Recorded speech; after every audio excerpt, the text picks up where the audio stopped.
All right, we are starting tonight. We're doing some heavy theological lifting, right? We're talking about who is God and who is Jesus and who is man, and all of the. It's good to put those together because I mean they really do speak to one another. One informs the other, but of course we're going to start where we should start, and that is with the Lord. And I invite you to turn in your notes to page 15. To have a little bit of an outline of where we're going to be. And now here's the thing. I have to curb my enthusiasm a bit here because the first 2 points of this are some things that I spent some time with my doctor of ministry talking about, and that is arguments for the existence of God and evidence for God, and revealing that we have good reasons to believe that not only there is a God, but that He is who He says He is in Scripture. And so this is the stuff that I get really excited about, but so that means I can get long-winded on, and I'm not going to do that tonight. But let it be just a foretaste of what we're going to talk about, and something of a foundation of hopefully things and conversations we can have later about, because it really does all begin with God. I mean, it truly does. So often in life, we treat God or faith as sort of one piece of the pie of our life. We've got our church and faith life here. We've got our work life here. But if we're going to take seriously that God has created everything, if He is truly the author of not only life but existence itself, if we're going to take seriously the problem of sin and the way that God answers that, then we have to recognize truly it all does come back to God. Every bit of it. It's not just a slice of life. It's really meant to be all about that. All about Him. But if we're going to talk about God, then you do at least have to lay some kind of case for, is there a God? Because right now, in Western culture in particular, there's a lot of questions about that. There are perhaps more questions than there has been. The question about, is there a God? And really, perhaps even the bigger question, and the question that I think probably keeps people from faith, how do you know? How do you know? How is God more than simply a religious preference? How is God, if there is a God, isn't He or she or it too big for us to comprehend? And if that's true, how can we make any kind of assertive claims about God Himself? Even my 9-year-old, when we were driving down the road, has already asked me, but God, how do we know our God's the real God?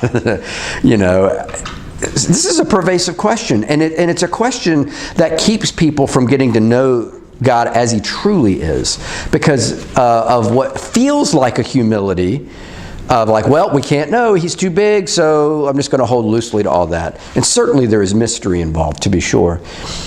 But is there a sense that God has actually revealed Himself? And if He has revealed Himself, can't we know? Can't we know? So I want to just, again, very, very quickly lay out why I think we can know. One, that there is a God, and that we can trust that He is who He says He is. And the first thing that I mentioned there is the statement under, and again, this is point 1, the existence of God. Just to state that the question actually matters. That it is a question that is more than just a slice of life. It's not just a matter of preference. That if there's a God, it matters. It matters big time. Because if there isn't a God, then there's a really good chance that nothing means anything whatsoever. That even the meaning that we seek to stir up in our own lives probably is really nothing more than just a cursory fancy on an ultimate scale. Even if it is very important to us, if there is no God, then there's a good chance there's no meaning, there's no true right and wrong, there's no history's not going anywhere, and all of this is ultimately pointless. But one of my professors tells the story of a fictitious person named Juan Mug, and Juan Mug is an idiot who gets to college, and He goes to science class because every college student has to take some kind of science class. And the science department decides to play a trick on him and say, we are going to pretend like Juan Mug is the most intelligent, bright, articulate student we've ever seen. And so all the professors get in on it. They even get the students in on it so that whenever Juan Mug asks a question or, the professor says, we're going to just pretend like he's asked a question nobody's ever asked before. It's like, wow, that's incredible. We've never thought about that.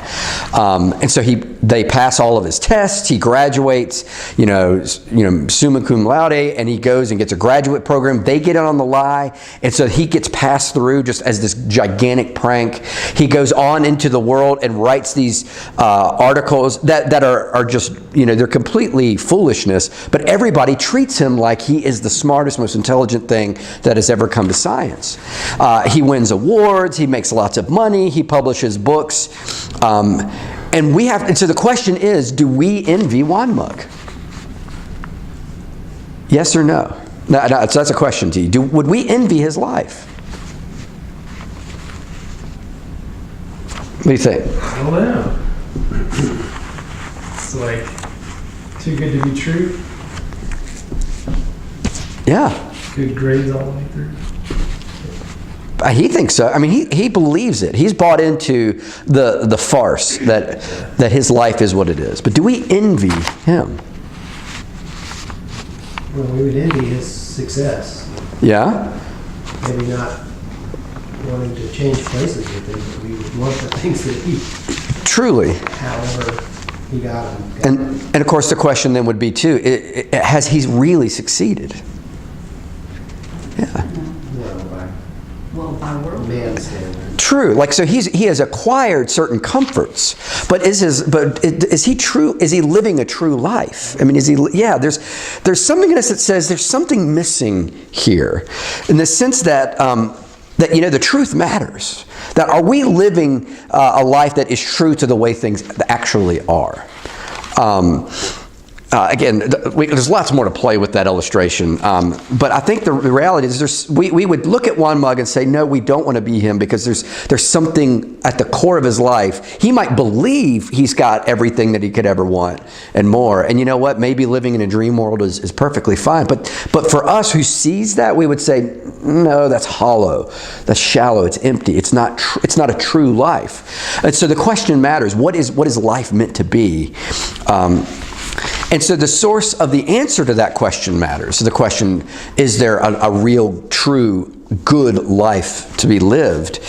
That we need to have true beliefs about what life is really meant to be about. So just another illustration here. Let me ask you a question. And it's not a fair question, I'm sorry to say. Take a guess as to what my mother looks like.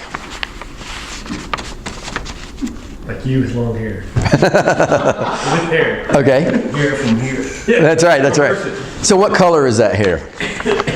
Dark. Okay, it's dark. Okay. Well, I guess it depends on if she were younger or older. It's true. Now, It's true. Well, she's older than him. But it's a lot. yeah, relatively speaking. Prettier if she's listening. That's all right. Another question. What color are her eyes? Green. Another guess? I have blue eyes, if that's evidence. How tall is she? 5'2". 5'2"? Any other guesses? 4'9". 4'9"? 5 feet. 5 feet. So here's the thing. So like what we could do, we could actually, put up a chart here and like catalog your answers and see which one is right and which one's wrong. The reality though is there is a right answer, isn't there? My mom has a certain height. She has a certain eye color. She has a certain stature. We could talk about her personality. Is she dour? Is she upbeat? And the reality is there is a true answer, isn't there? Now, who's the authority in the room on my mother? I am, right? Because she's my mother and I know her. But what we have to recognize is we are talking about an actual person, and there is a true answer to the question. And And there are different sources of knowledge about the true answer to that question in this room. And one of them is closer than the other. And again, me by proximity in this particular illustration. I can tell you my mom actually is 5'2". That's actually good. She has extremely dark brown, almost black hair. She has brown eyes. And she is a lover of God and a very cheerful, encouraging person, you know. But we could go around it and there'd be competing answers to that, right? Same with God, right? Just because we have competing answers doesn't mean there isn't somebody who's closer to the way things actually are. So we have to recognize that not all sources of information about who God is are equal. What we also discover is that in human beings themselves, it's not enough. It's not enough for us to simply be the source of that knowledge. So, for example, what you tend to find in modern culture today is it's interesting because studies continue to show that people are as interested in spirituality, and maybe even more so than they have ever been. But what's interesting about that spirituality, when you start to dig down into it, is it doesn't conform to any one simple picture of a religious life. You know, like you might think of the traditional categories of Christian, Muslim, Jewish, Buddhist. But like particularly in Western culture, or if say you go down to Black Mountain, you're going to talk to somebody and you ask them about their spirituality, and they may have some things that sound an awful lot like Jesus, but then they have some things that sound pretty Buddhist. But they've got also a little sprinkling of Zen over here, and then some Hindu New Age kind of understandings of the self and chakras and energy and things like that. And so suddenly what you find is what is called the smorgasbord effect. That people are creating a spirit, they've got their plate, and they're saying, I like a little Jesus here, but I don't like that part of him, so I'm going to leave that behind, and I'm going to take a little Buddhism here and put that on my plate. And what you suddenly find is you've got a plate filled with everything that you like. What's the problem with that?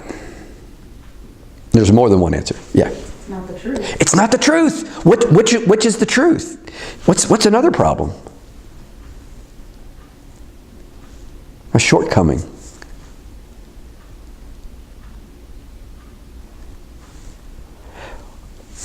I think the problem is that you get all the foods you like and you get none of the stuff you don't like. So suddenly you've got a religion in your own image. You've got a God who looks and votes and likes the things that you do.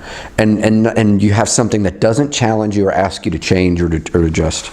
There's no challenge to be a better person. So again, just to recap, we all have this sense that life should matter. And that it should somehow be attached to the way things actually are. That the things that we're pursuing and the things we're about truly are important and that matter. That all sources of information for that are not equal.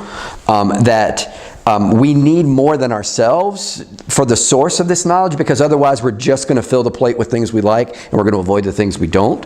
And again, we avoid change. We are not asked to truly change, and we actually don't get to the way things actually are. But again, we have to acknowledge that if there is a God, this question matters, because this is the same being, the same person, and I mean person not as like a human being person, but an entity with a free-thinking, intelligent entity that interacts, it has a relationship. That if this kind of God created the world, this God also then knows how the world should work, what's good and bad, what's worthwhile and what's corrupt. And so we should know. It's of ultimate importance. So the question is then, how do we know that there is a God? If this question matters, and that's what point one is ultimately getting at, then what are the cases for that? And throughout philosophy and theology, there have been this journey, this quest to discover what's the evidence that we have that there is something more to this. Are we just sinew and muscle and synapses firing and chemical reactions in the brain, or are we, and is this existence more? And so the question is, what's the evidence? And the first bit of evidence is what's called the cosmological argument. And again, we're not going to get to do any of these justice. We're just kind of skating through here. And that is simply to argue the universe had a beginning. That we live in a closed cause and effect universe.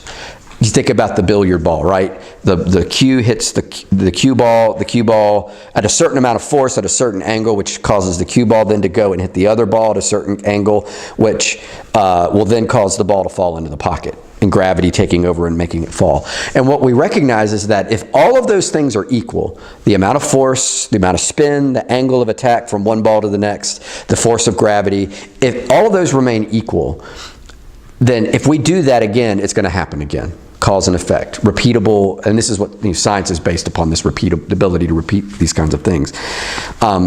So if that is true, if everything in life is kind of cause to effect, cause to effect, cause to effect, something had to start the dominoes falling, right?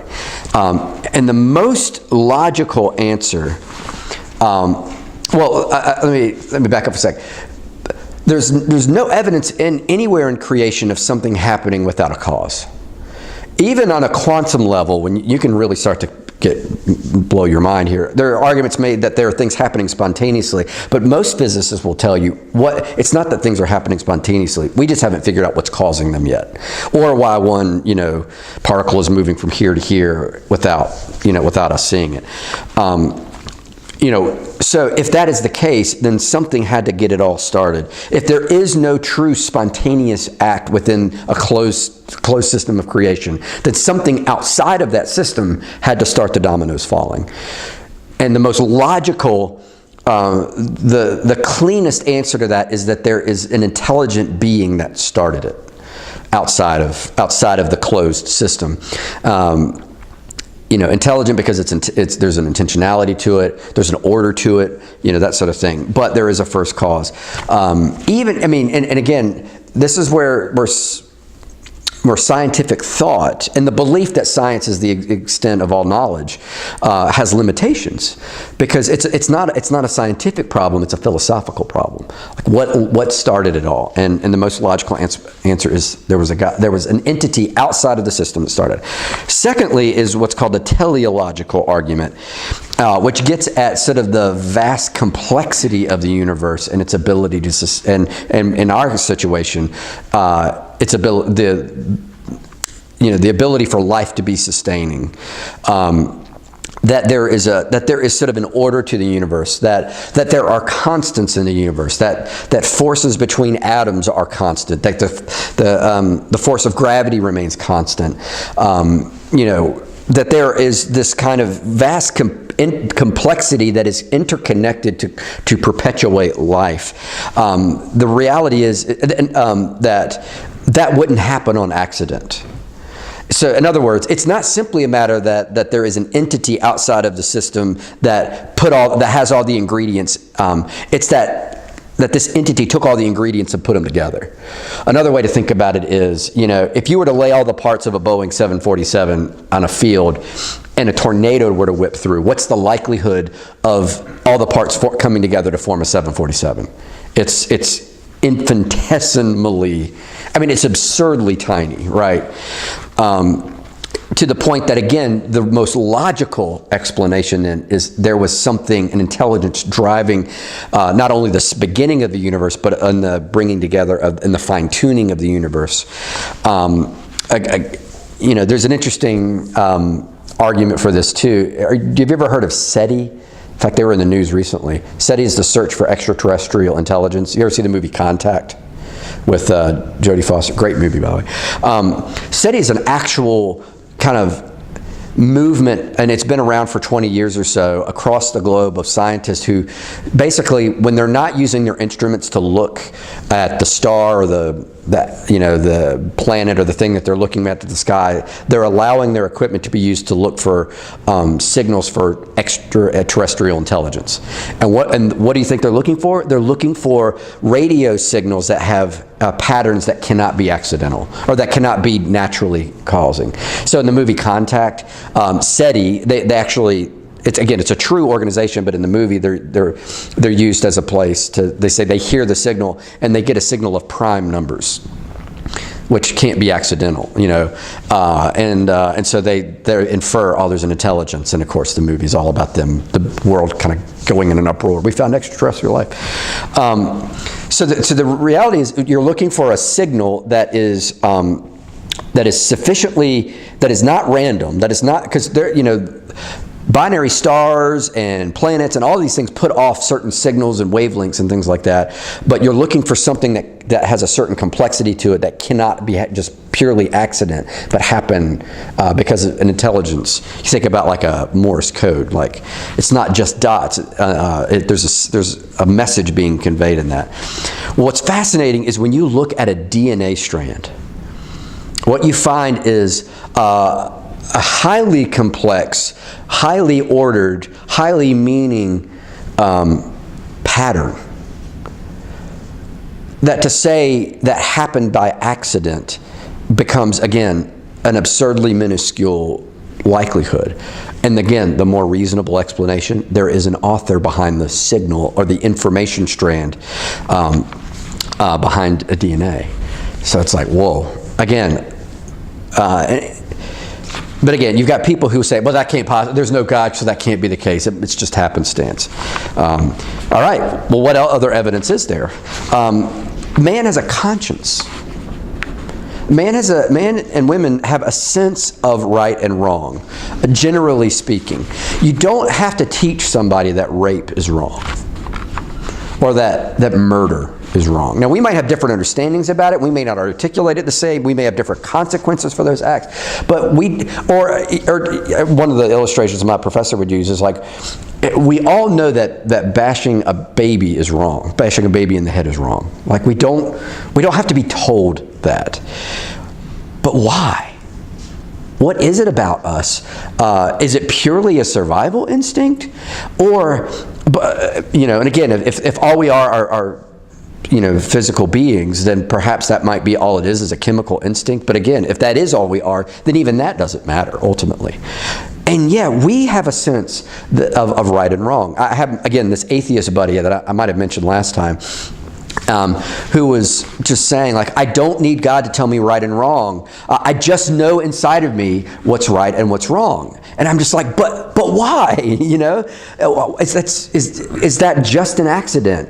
But the reality is that we all have this sense, or the way C.S. Lewis puts it at the beginning of Mere Christianity, he says, if you see someone drowning in a lake, there are three things that stand in front of you: a choice to save the person and risk your own life, a choice to preserve your life and to not do anything, and an impulse that is saying which one is the right one to do. And he says, where does that impulse to say, I should try to rescue the person, what does that come from?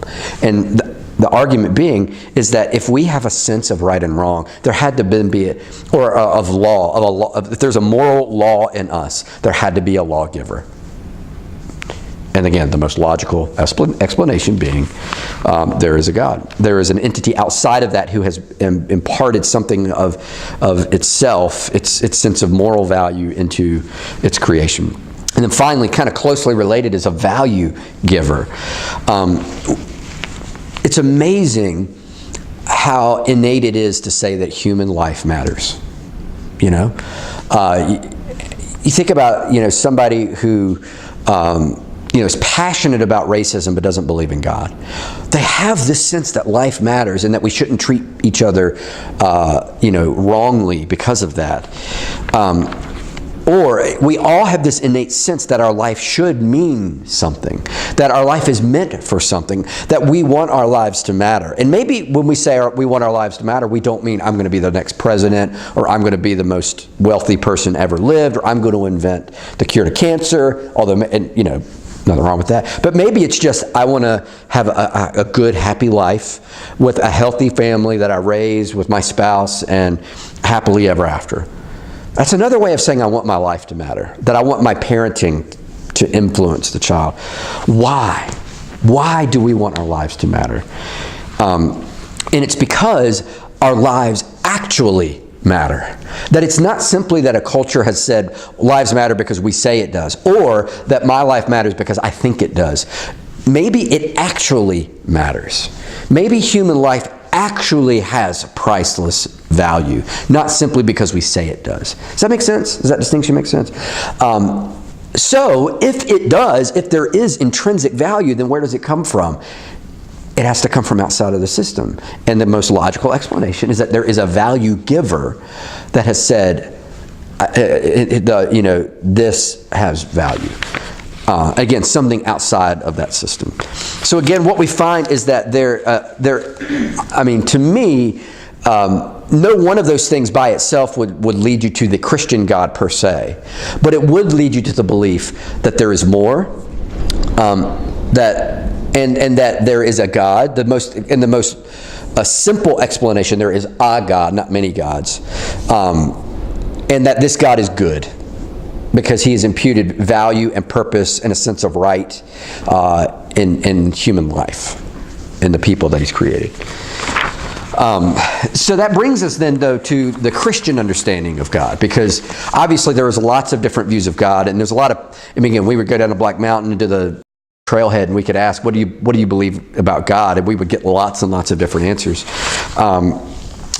So then the question is, if there is a God, how has he revealed himself? And we talked about it with the Bible, that he's revealed himself in creation, but he's also chosen to reveal himself more specifically in special revelation through his holy word. And so when we get to that point, we have to ask ourselves, what is the God that we're dealing with here? The God, he's revealed himself in creation, and we've kind of talked about that in the first 2 points. But now, in special revelation, what do we learn about who God is and what is he about? And so I want to start this point kind of looking at the Westminster Larger Catechism. And if you remember, the Catechism is sort of is taking the confession, which is sort of spells out the belief, and putting it into a question and answer format so you can learn it. Learn the stuff one piece at a time. And so the question 7 of the Westminster Catechism says this: what is God? What is God? So if God is a being, a person outside of space and time, what is God? And the Westminster Confession says, God is a spirit who in and of himself is infinite in being, glory, blessedness, and perfection.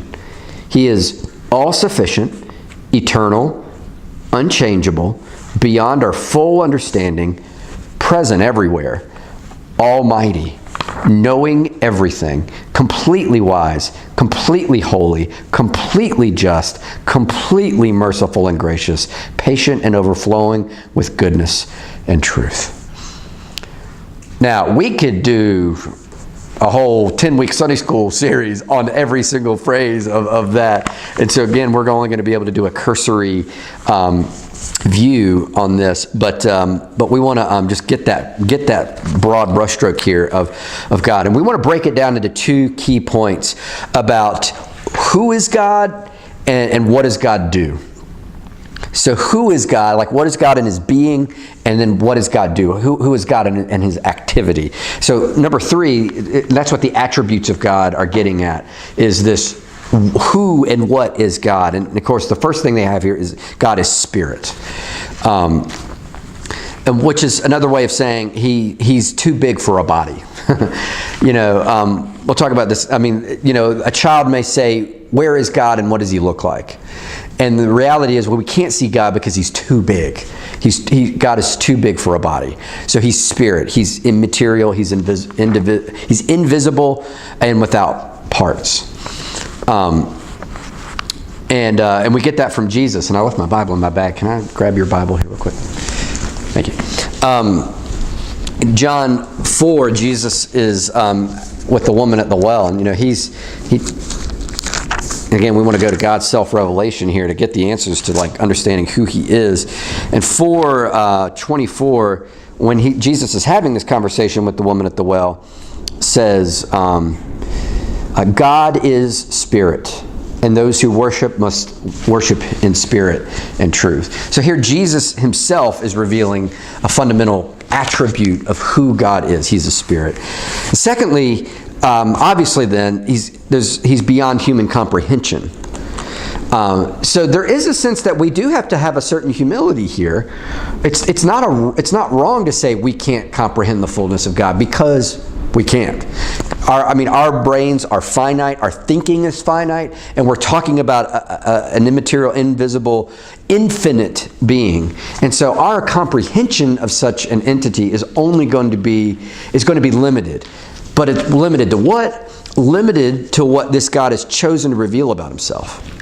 That's the key point. So when somebody tells you, like, but you can't really know God, it's too big. And like, well, we can't know God fully, but God has not failed to reveal himself. And he's revealed himself in a way that is comprehensible, that gives us handholds to this gigantic, immense being that is God. Isaiah 55, God here is speaking to the people of Israel. And you've probably heard this before. My thoughts are not your thoughts, neither are your ways my ways, declare the Lord. For as the heavens are higher than the earth, so are my ways higher than your ways, and my thoughts higher than your thoughts. So yes, there's the sense that God is beyond human comprehension, but he has chosen to reveal himself in certain key ways that gives us a handhold. So what then do we know? What has he revealed? And again, this is where the reading sort of broke it down into two smaller categories of the communicable attributes and the incommunicable attributes. And that's just fun to learn how to say, communicable and incommunicable. And again, basically the communicable attributes are basically those attributes that we are able to see in other people exemplified or in the world around us. So for example, when you see a loving marriage, you say, wow, that's really special. But the self-giving, the self-sacrifice that one spouse gives to another, and we say that's a good thing. But what we also say is that is an example, that's even just a shadow of the true kind of self-giving, sacrificial love that God gives to us.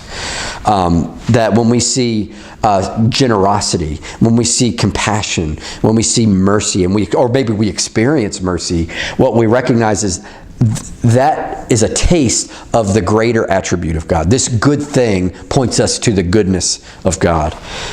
So again, it's those qualities that are reflected in the world, in others, in human relationships, that we say that is a small taste of who God truly is. I think parenting is like that, right? I think God gives us, at least I feel like God has given me a sense of like, how your kid's treating you? That's how you treat me, But it's kind of that analogy that we're able to say, that illustrates for me who God is, who God really is. Okay, that amazing, generous love, man, think about, you put that in the hands of an infinitely loving God, how amazing must that be? But then there are the incommunicable attributes. In other words, that things that are true about God that aren't true about anything, any person or anything in the world. And those are often, these are where you get the omnis, right? The omnipotence, omnipresent, omniscient. But even before you get to those, you get to the self-existence of God. And man, I tell you what, your brain can start to really hurt when you start to think of existence and being, and what does it mean that we are as opposed to are not. It's fun, but man, you start to make your brain hurt after a little while. But Psalm 90 puts it like this: before the mountains were brought forth, or ever you had formed the earth and the world, from everlasting to everlasting, you are God. Another way to think about it, when Moses is sent to go rescue the people and says, all right, God, what's your name? Who should I tell them is coming? And God's answer is, I am. Or I am that I am. And it's this sense of God is isness. God is existence. And that there is only existence because this eternal God is self-existent. Another way to think about that is that God has no beginning. So if somebody you make the cosmological argument and say, hey, the universe had a beginning, and then we're like, okay, then well, what began God? there's a sense that that's a nonsensical question, because what you're talking about is a being that is self-existent and has no beginning. So that also means this God is not bound by space and time either.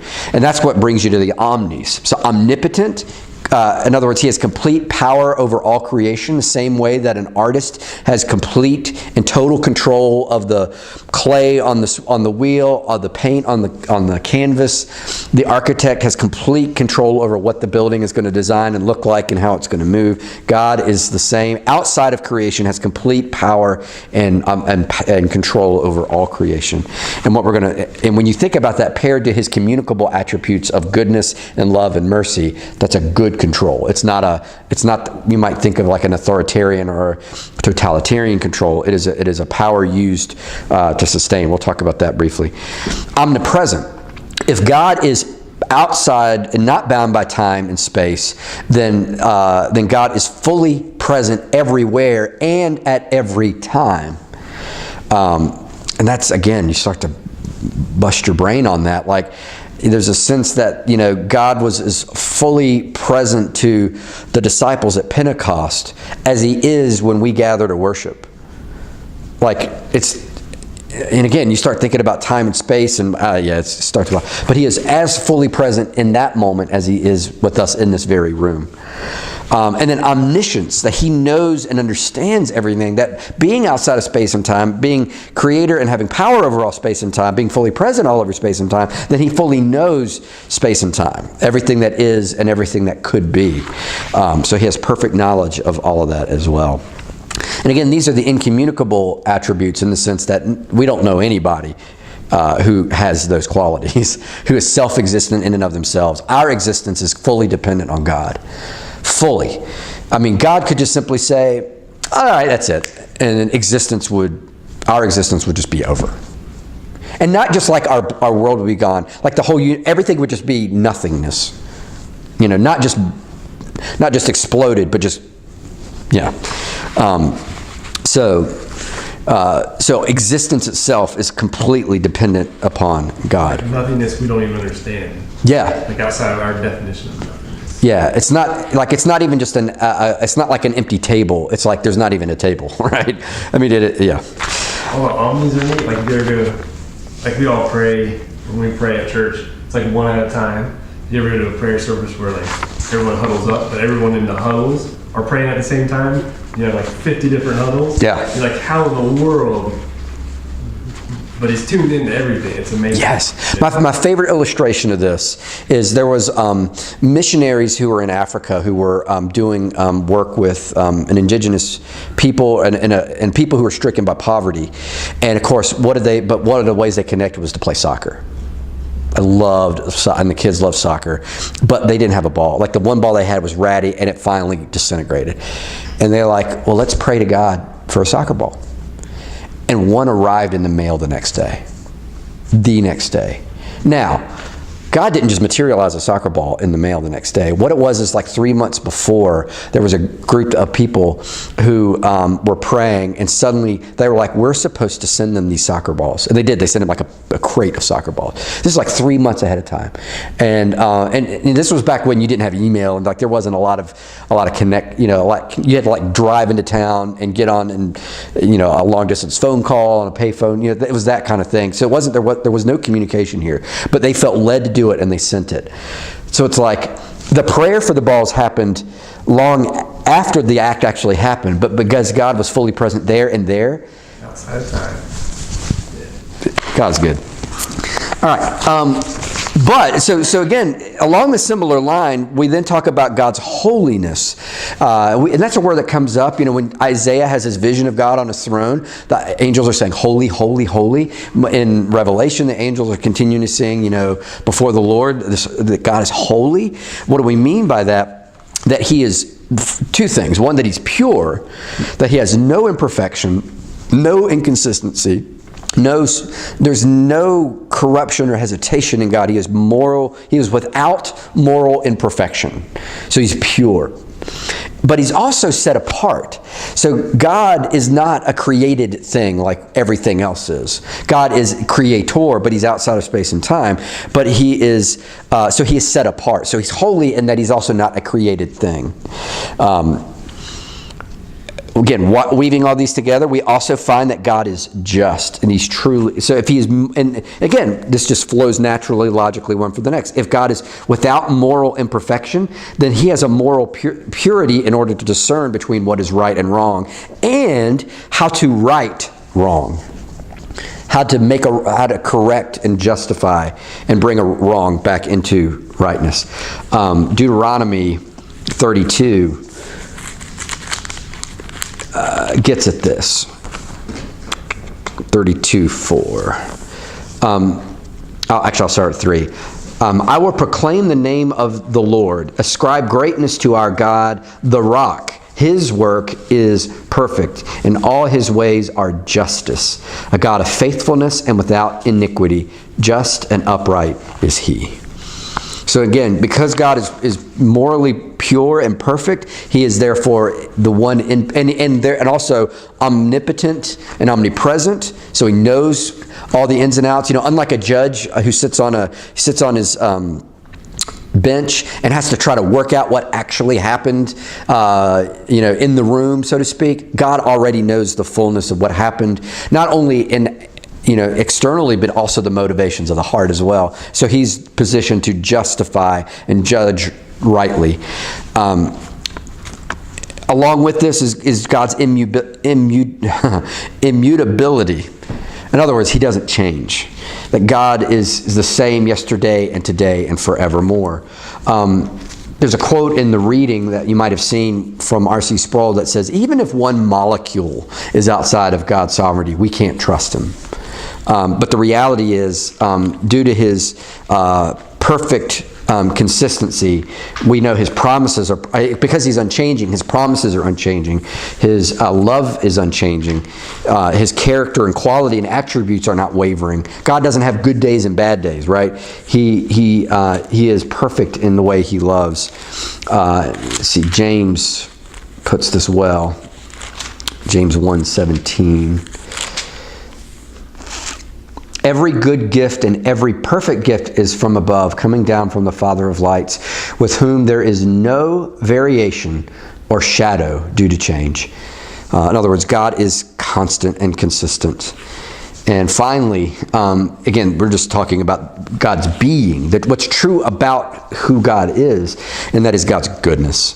And again, you might think of that as, we've talked about that with the communicable attributes, but there's a sense when we talk about goodness in these terms, we're talking about an attribute of value. So that, and you think about it this way, when God creates, at the end of every day, when he kind of finishes that work of that day, what does he say? It is good. And he's not just saying, I really like that. He's saying it has value and pricelessness and preciousness. But it also, in this sense, means that God operates out of that goodness and does so consistently and perfectly. Lamentations seems like a funny place to talk about the goodness of God, and yet it's one of the more powerful expressions of this, and got turned into one of the most well-known hymns of our day. Lamentations 3:22. The steadfast love of the Lord never ceases. His mercies never come to an end. They are new every morning. Great is your faithfulness. So that was a nutshell of who God is, but how do we know God in terms of what he does? Again, we've already touched on this, so we don't need to go into it a whole lot, but one of the first things God does is create. He is a creator God. He is a master architect. He is a prodigy artist, and what we get is a God who has created all things. He's responsible for everything that is. And he creates out of nothing. Ex nihilo is the phrase. And that's really important. You know, in the beginning, God created the heavens and the earth. And verse 2 says, and the earth was formless and void, and God's face hovered over the waters. And that is an ancient Near Eastern symbol for chaos, for swirling nothingness, basically. And so, but God doesn't have to go find anything. He doesn't have to, you know, he just has to speak, and suddenly things spring into existence. God is the author of everything, and he brings everything into being out of nothing. And so our world is a created thing. Now, again, there are different worldviews in the world that come into play here, that you've kind of got, you know, listed here in your notes. One being naturalism. And naturalism is the worldview that basically says the material world is all there is. And their argument is that it has existed eternally, that it has no beginning or end. Now, there's a logical problem of being able, that you can't cross infinity. So if we've been eternally existent, then we couldn't have reached this point in time. Chew on that idea for a second. But if there's nothing but the physical realm, then there is no more to life. But we've already said, if that's true, then we really can't say there's anything truly valuable. There's no real true sense of right and wrong. History's not going anywhere. There's just a good chance life doesn't matter, despite the fact that everything inside of us says it does and it should. Pantheism, though, is a sense that God, quote unquote, is an impersonal spirit, or, you know, the basis of existence comes to this impersonal force, and that's exactly what the Force is. You watch Star Wars, right? The Force is this energy that binds the world together, keeps everything in harmony, and, you know, creates life, and, you know, it gives and it takes. It animates all of the universe, and it holds it all together. The Force doesn't talk to anybody. It doesn't have a personality. It's just this impersonal force. You know, Hindu belief kind of sees this kind of energy, this power binding all the universe together. That's pantheism. Deism says that there is a God who created everything, but that God is not interested in its ongoing workings. The most common illustration is this is the watchmaker God. That God, you know, put the world together. It's an intricate world. It had to have a God that put it together, but he puts all the gears and then he winds it up, and then he sets it down and lets it run. That's a deist view, is that, yes, there's a God, but God's just not really all that worried with the clock. After it's created, he's wound it up, and it's just going to go until it runs out. There's another view that's become popular in the last couple of decades called open theism, that firmly believes that God created the world, firmly even can believe that Jesus is the Son of God, the Savior of the world, but that God has created us with a free will. And if that is true, if we're truly going to be free, then God has not predetermined anything that's happened in the future. Because if he has, then he's removed agency from us. He's removed from us the ability to make choices. Because if something is guaranteed to happen, then no matter what we choose, it's going to happen. And what it is it's trying to reconcile the compassion and love of God to not force anything on anybody. But it comes into deep tension with God's sovereignty and God's power. So the idea is that God created us with free will, so that out of love, he makes the future conditional on our actions, and so therefore even he doesn't know what's going to happen. But again, there's some serious problems with reconciling that with other pieces of Scripture. So what is so God is the creator of the world and has set it up to work in a certain way.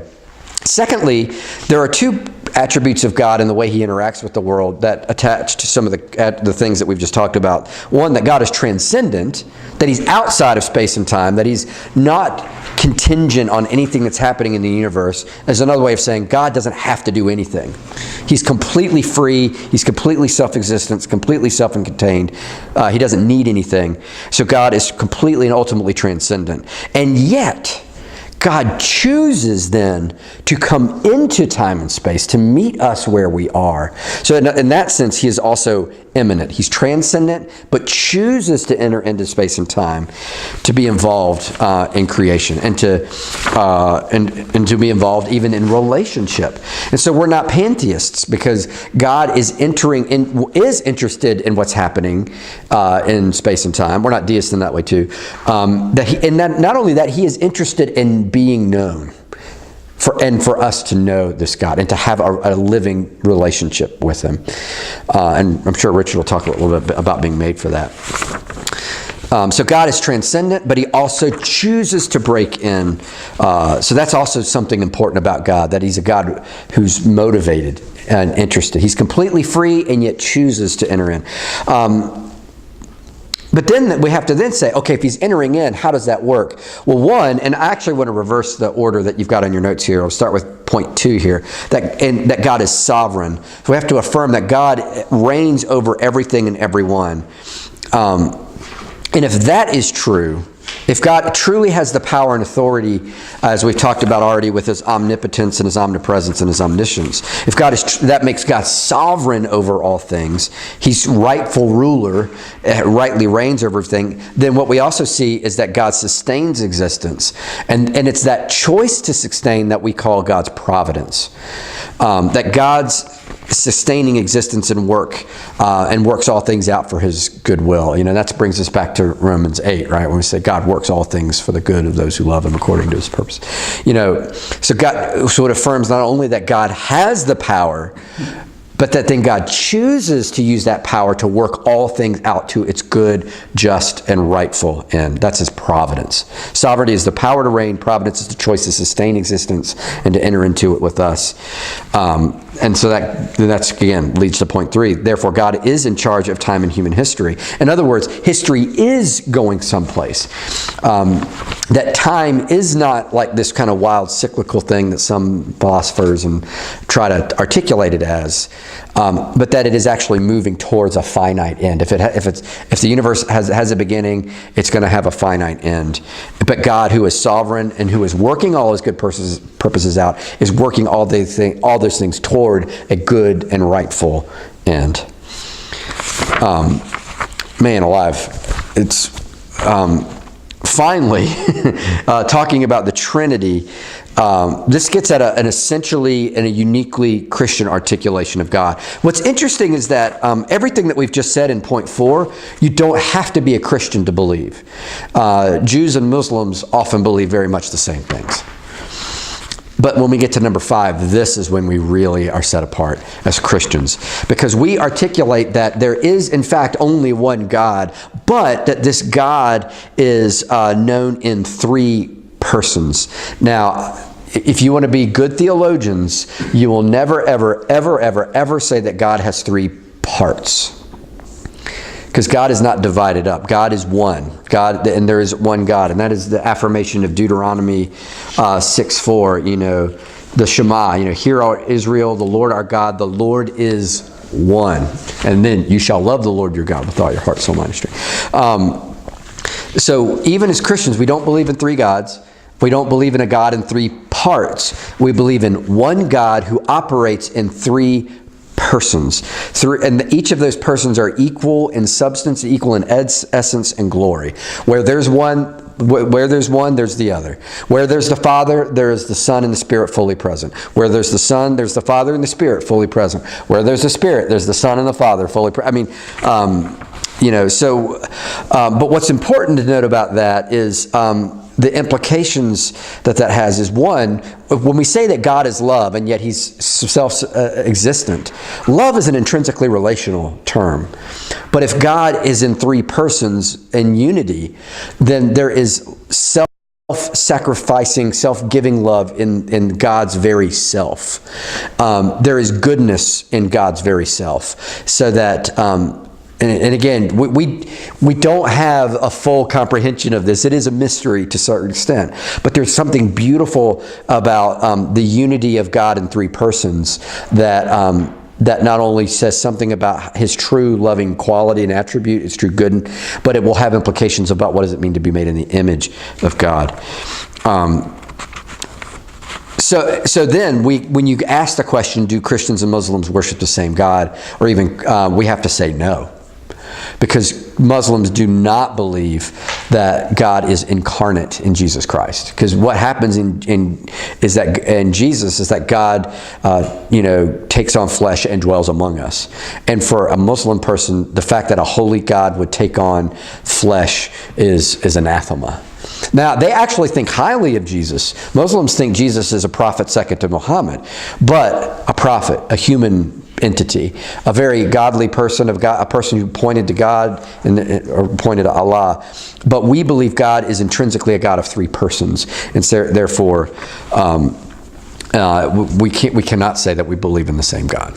So, I've gone very long, and I apologize for that. But any thoughts or questions? That was great.